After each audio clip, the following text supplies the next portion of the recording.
Oke, assalamualaikum warahmatullahi wabarakatuh. Kembali lagi di mata pelajaran pendidikan agama Islam dan budi pekerti di kelas 10. Ya, di sini pada kesempatan kali ini kita akan membahas bab yang ke-9, yaitu mengenai selalu bersama malaikat dalam keseharian, ya, atau bisa dikaitkan dengan rukun iman yang kedua, yaitu iman kepada malaikat-malaikat Allah, ya. Tapi sebelumnya, marilah kita berdoa terlebih dahulu dengan membaca Ummul Kitab Suratul Fatihah bersama-sama. Semoga apa yang kita laksanakan pada pembelajaran kali ini akan mendapatkan ridho dari Allah Subhanahu wa taala.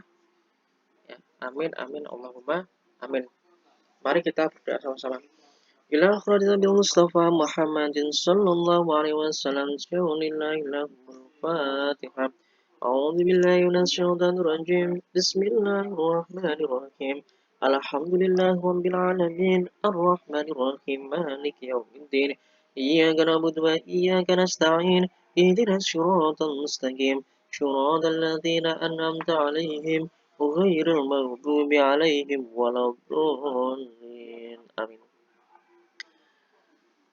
Nah, untuk kesempatan kali ini kita lanjut di bab ke-9, ya, iman kepada malaikat-malaikat Allah. Kalau kemarin kita di bab 8, kita lanjut ke bab 9 sekarang, ya.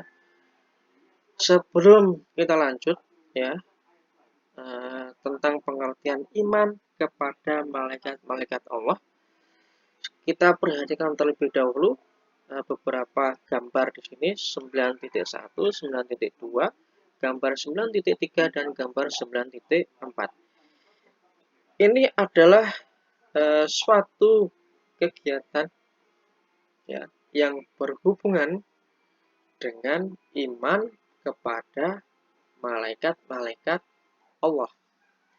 Yang pertama, gambar yang pertama ini adalah suatu gambar yang menggambarkan atau memberikan suasana bahwasanya di situ sedang beribadah atau sholat kepada sholat, ya, dan berserah diri kepada Allah Subhanahu wa taala.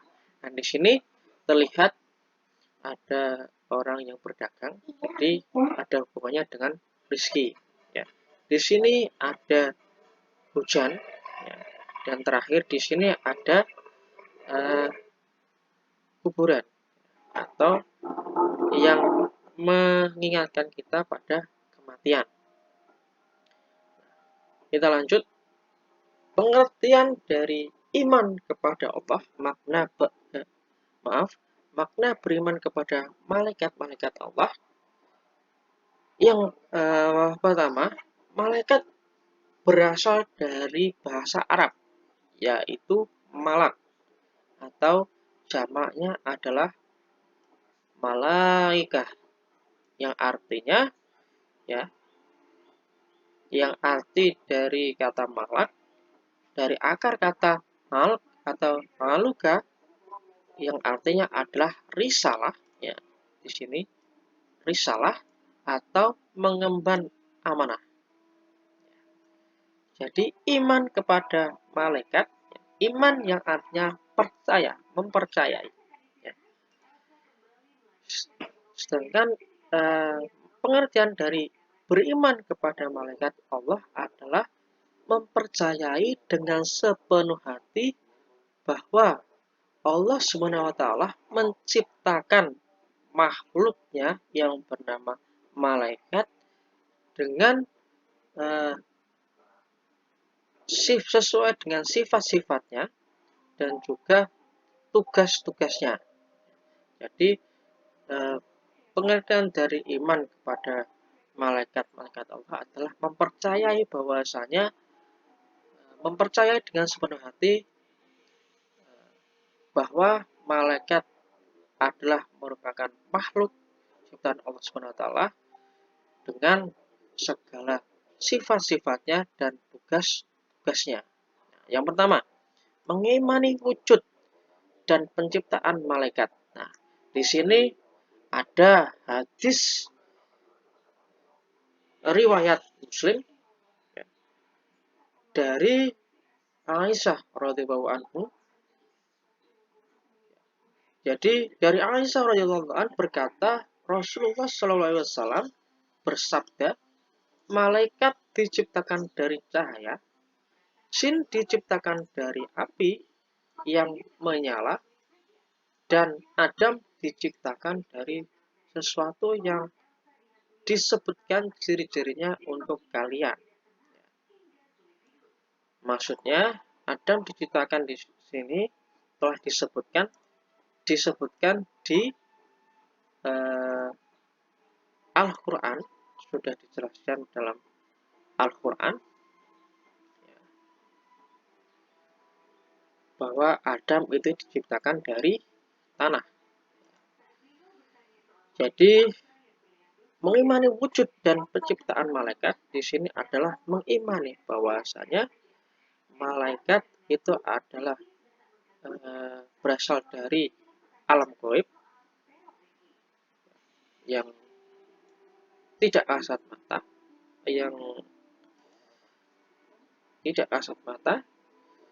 dan diciptakan dari nur atau cahaya yang sudah dijelaskan di hadis riwayat Muslim dari Aisyah radhiyallahu anhu.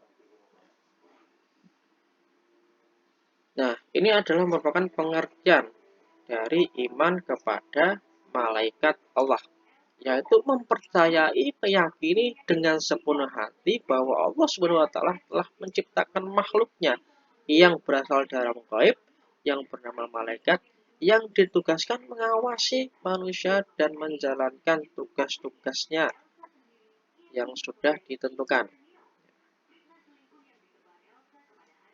Itu wujud beriman kepada malaikat Allah. Selain mengimani wujud dan penciptaan Allah, kita juga mengimani semua malaikat, ya. Mengimani semua malaikat. Jadi tidak hanya malaikat Jibril saja, mengimani malaikat Jibril saja selaku bertugas menyampaikan wahyu kepada nabi dan rasul, ya. Ada juga malaikat-malaikat yang lain yang wajib kita imani. Ya. Ada berapakah malaikat-malaikat tersebut? Malaikat-malaikat tersebut ada berjumlah 10 malaikat. Yang pertama adalah Jibril. Nah, malaikat Jibril ini adalah selaku kepala dari malaikat lainnya yang bertugas menyampaikan wahyu kepada para nabi dan rasul.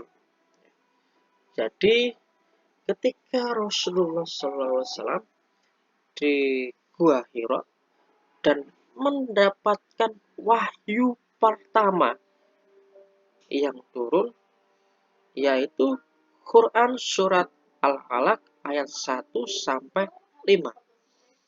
Bismillahirrahmanirrahim. Iqra bismi rabbikal ladzi khalaq. Khalaqal insana min 'alaq. Iqra wa rabbukal akramul ladzi 'allama bil qalam. 'Allamal insana ma lam ya'lam. Itu adalah merupakan wahyu pertama turun yang diterima oleh Rasulullah SAW dari Allah SWT melalui malaikat Jibril. Ya. Terus yang kedua adalah malaikat Mikail yang bertugas untuk membagi rezeki kepada seluruh makhluk ciptaan Allah SWT. Jadi melalui tugas malaikat Mikail ini kita harus percaya kepada Allah Subhanahu wa taala bahwasanya setiap individu manusia di dunia ini sudah dibagi rezekinya masing-masing. sudah ada rezekinya masing-masing. Itu sifat beriman kepada Allah, juga beriman kepada malaikat-malaikat Allah. Berarti kita percaya bahwasanya Allah Subhanahu wa taala itu perhatian kepada makhluknya dengan cara membagi rezeki sesuai dengan apa yang dilaksanakan, usaha yang dilaksanakan oleh makhluknya tersebut ya. Terus yang ketiga adalah malaikat Israel yang bertugas untuk mencabut nyawa seluruh makhluk Allah Subhanahu wa taala. Malaikat Israel. Jadi sering kalau kita ngaji di Pak Ustadz atau Pak Kiai atau kita mendengarkan ceramah ya, sering kali kita mendengar bahwasanya malaikat Israel mencabut nyawa makhluknya atau mencabut nyawa seseorang ya, itu berbeda-beda prosesnya. Maksudnya gimana, Pak? Maksudnya Israel itu mencabut nyawa seseorang kadang ya bisa dikatakan ada proses mencabutnya dengan secara halus, ada juga dengan secara kasar, mendadak seperti itu ya. Itu dikarenakan ada penyebabnya. Penyebabnya apa? Di sini ada proses sebab akibat ya.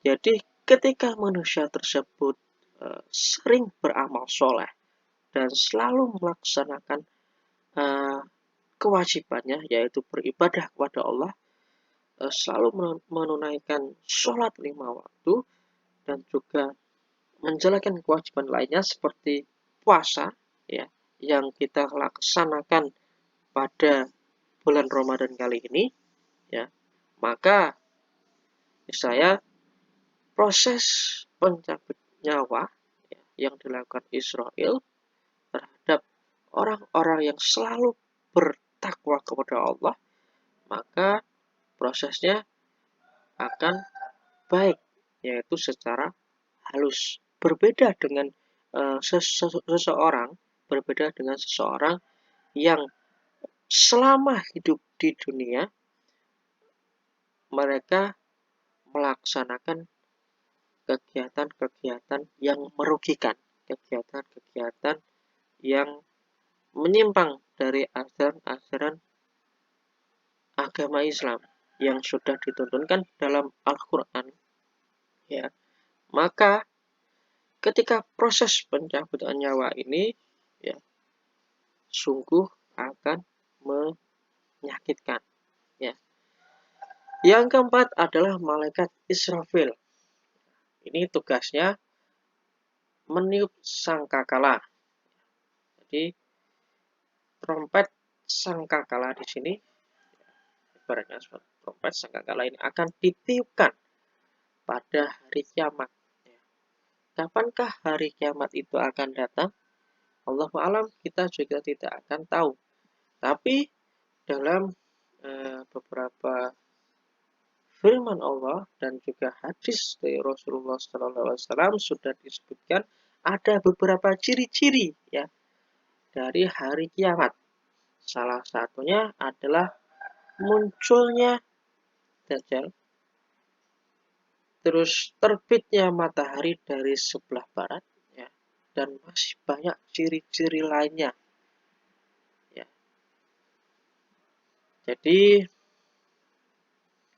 marilah kita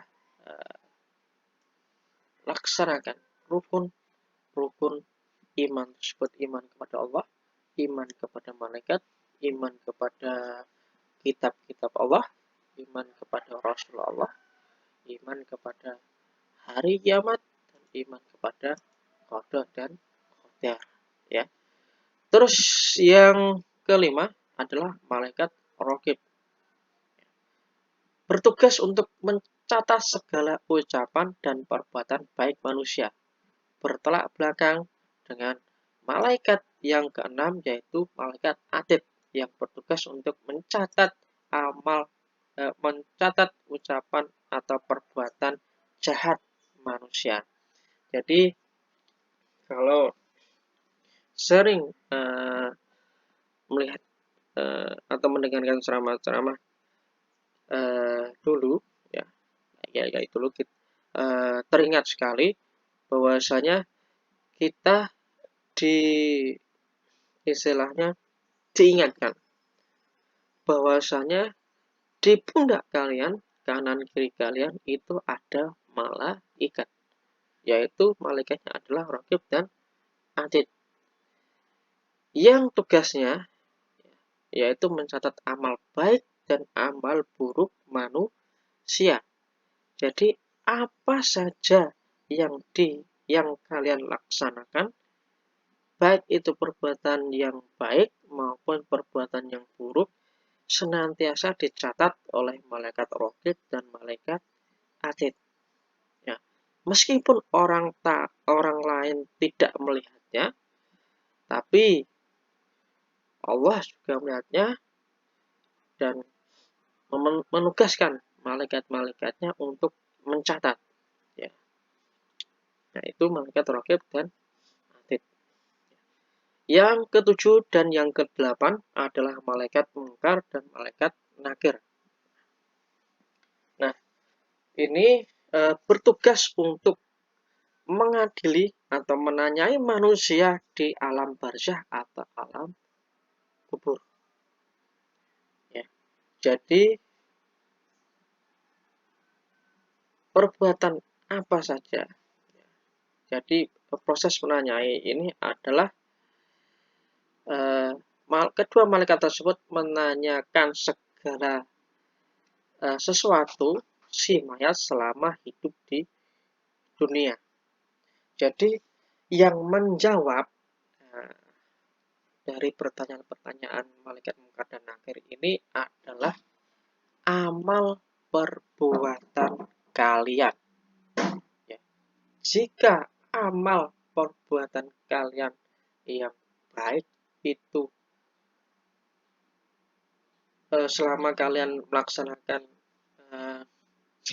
di dunia selalu melaksanakan amal baik, ya, maka amal baik tersebut akan menjawab pertanyaan-pertanyaan dari malaikat Munkar dan Nakir. Seringkali ya ketika kita ikut takziah dan ikut untuk menguburkan sampai ke liang lahat, sampai di kuburan, ya seringkali ada Pak Mudin atau Mbah Mudin, ya seringkali kalau di desa-desa itu masih banyak ya ada proses doa, dan setelah itu ada juga ya proses dialog, ya menanyakan seperti itu, hei orang yang berada di dalam kubur, dengan menyebutkan namanya.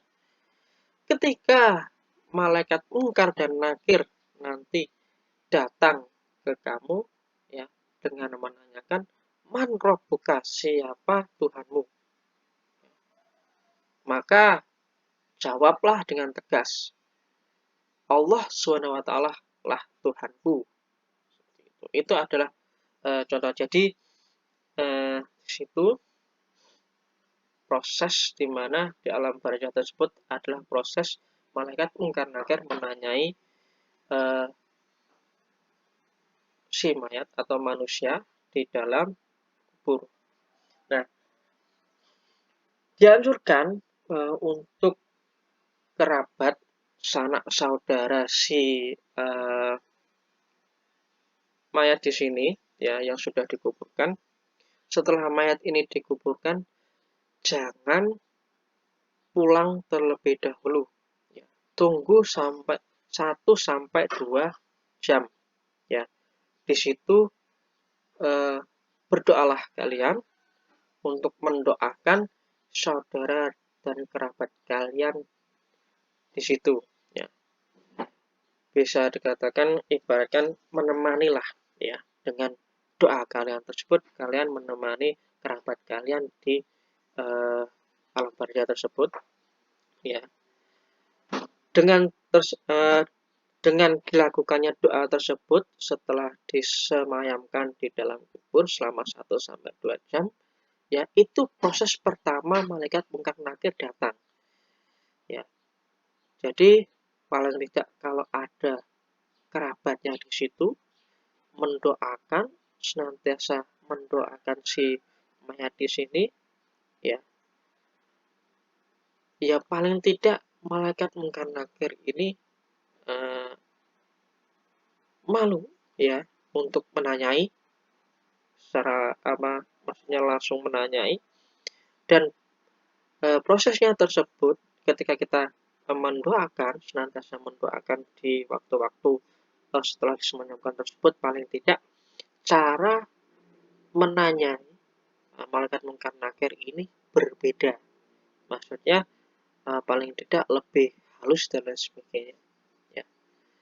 Terus yang selanjutnya yaitu malaikat Ridwan, ya, yang bertugas untuk menjaga pintu surga dan senantiasa membuka pintu selebar-lebarnya untuk umat manusia yang senantiasa taat dan bertakwa kepada Allah Subhanahu wa taala. Dan yang terakhir adalah malaikat Malik, yaitu malaikat yang bertugas untuk menjaga pintu neraka. Ini tugasnya ada berbalik dengan berlawanan dengan tugas dari malaikat Ridwan, ya. Kalau malaikat Ridwan membuka lebar-lebar pintu surga untuk manusia yang beramal soleh, taat dan bertakwa kepada Allah Subhanahu wa taala, sedangkan malaikat Malik membuka pintu selebar-lebarnya untuk manusia yang senantiasa di dunia itu melaksanakan kegiatan-kegiatan yang buruk ataupun jahat. Itu adalah merupakan tugas-tugas dari malaikat, ya. Senantiasa mengimani semua malaikat-malaikat Allah, ya, beserta tugas-tugasnya. Yang C, mengimani sifat malaikat, ya. Jadi sifat malaikat itu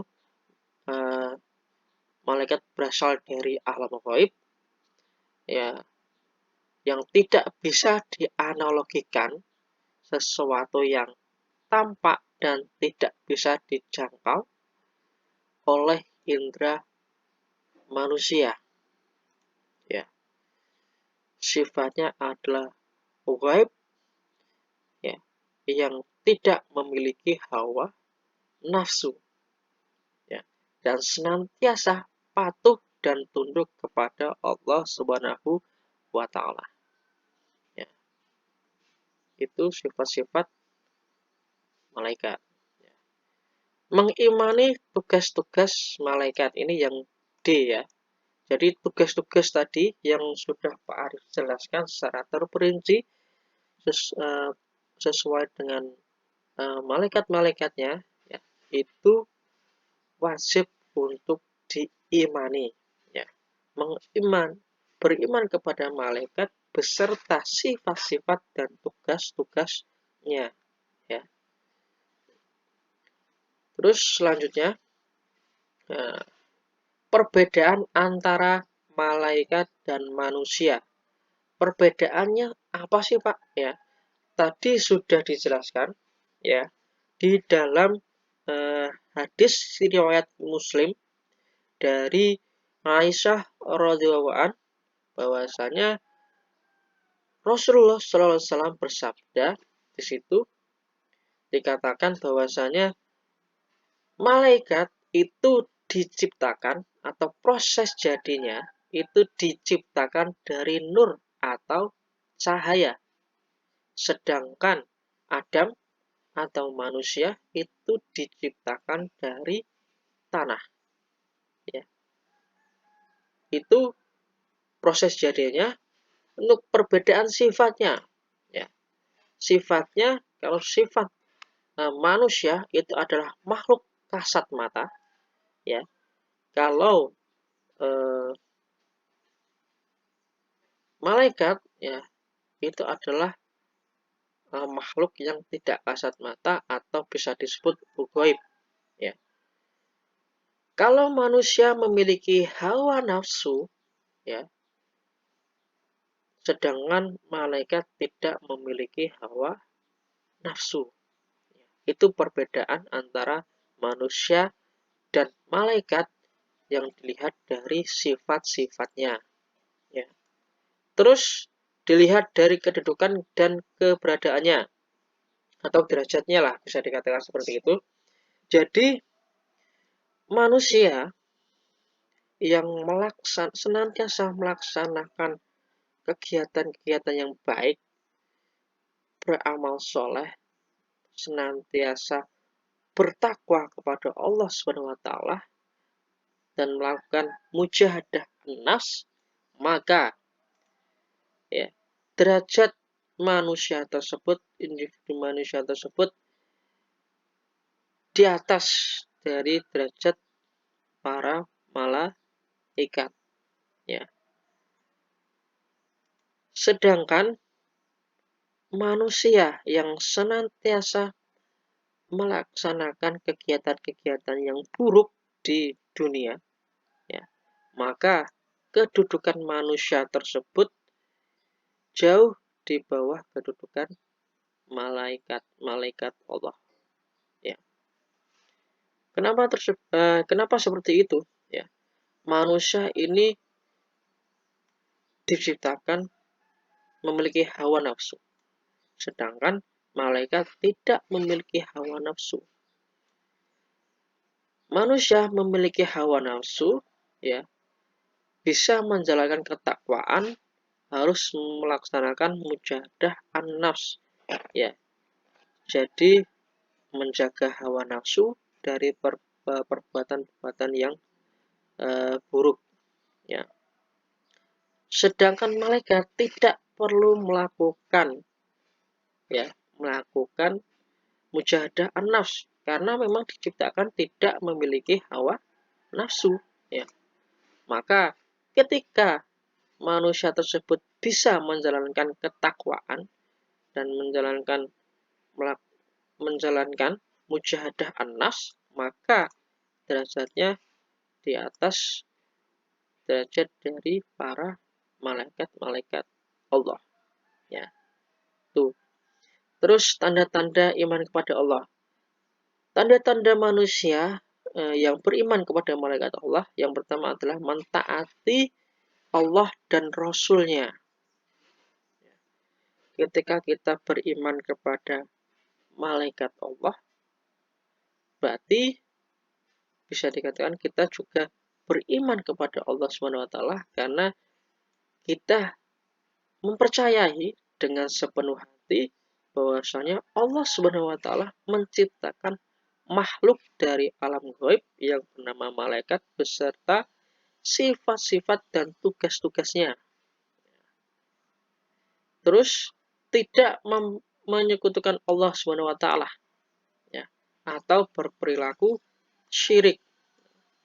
Dan sesungguhnya perilaku syirik adalah salah satu perilaku yang sangat-sangat dibenci oleh Allah SWT dan dosanya tergolong dosa yang sangat besar ya, tidak bisa dimaafkan ya. Terus mematuhi ajaran-ajaran yang terdapat di dalam Al-Quran. Jadi Al-Quran adalah merupakan sumber utama hukum Islam ya, sumber utama hukum Islam. Yang kedua adalah Al-Hadis ya. Jadi kita juga harus mengimani Al-Quran ya, dan juga mempercayai hadis ya yang sudah diriwayatkan, anjuran-anjuran atau tuntunan dari Rasulullah Shallallahu Alaihi Wasallam. Yang terakhir adalah melaksanakan syariat Islam.